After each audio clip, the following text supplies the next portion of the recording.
Hello, all. Welcome back to your English class. I'm Jasmine, and this is the 30th module.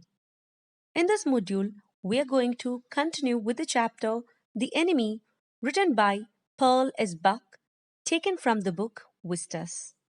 In the previous module, we saw the central character, Dr. Siddao, recollecting his first meeting with his wife, Hannah, and how she came into his life. Now let's continue reading and understand the story further.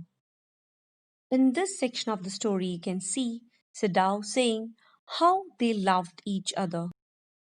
Sadao and Hannah loved each other even after having two children, after many years of marriage. They had not married in a haste in America. Rather, they returned to Japan, sought permission from their parents, and then got married in a traditional Japanese ceremony. They had discussed all the details before their wedding. They were happy with each other. Hannah rested her cheek against Sadao's arm with affection. As you read further, you can see strange things happening though. They both saw a figure appear out of the mist. It appeared black in color due to the mist in the air. The outline of a man's body was visible in the mist. He walked unsteadily with his arms above the head. It was an indication that he was a prisoner. The man walked a few steps and then disappeared in the mist. Upon seeing the figure, Hannah reacted by asking that who was that? She took her arm out of Sadao's arm and both of them bent forward over the railing of the veranda to have a closer look at the man. They saw him again. He was crawling on his hands and knees. Then he fell on his face and kept on lying there.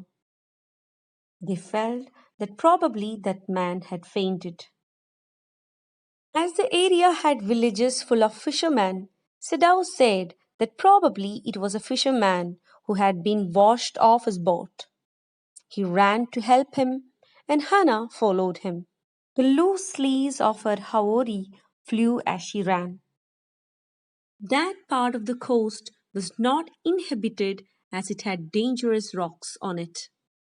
As the rocks were pointed, the man could be badly injured, although he had managed to come through them.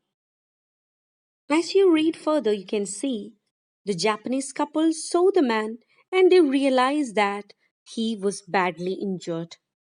The sand on which he lay had blood stains on one side, which indicated that he was wounded. Sadao approached the man who lay motionless with his face buried in the sand. An old cap hung on his head. It was soaked with the sea water. His dress was also wet and torn. Sadao turned the man's head.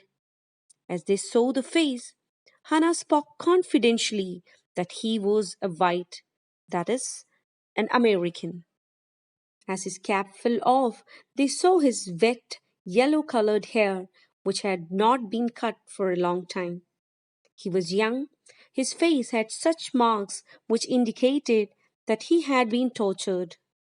He had a rough, unkempt yellow colored beard.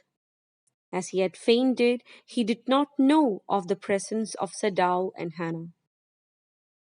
Sadao was reminded that the man was wounded as he had seen blood stains on the sand. As he was a doctor, he moved his trained fingers around the man's back to search for the wound. He felt blood oozing out of a wound in the lower part of his back. It was a gunshot. The man had been injured a few days ago. He had not got any medical help to treat the wound as he had himself used some black colored powdery substance on it. The sharp rocks on the shore had pierced it, and so it was bleeding. Hannah was concerned that the man was injured and said in a low voice that he was bleeding.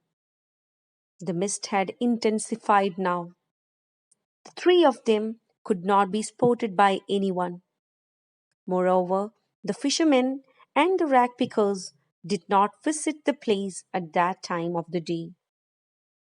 There is a new word coming in this section, that is beachcomber, which means a person who makes a living by searching beaches for articles of value and selling them. Now it's time to wind up. Let's see what happens further in the next module. Thank you.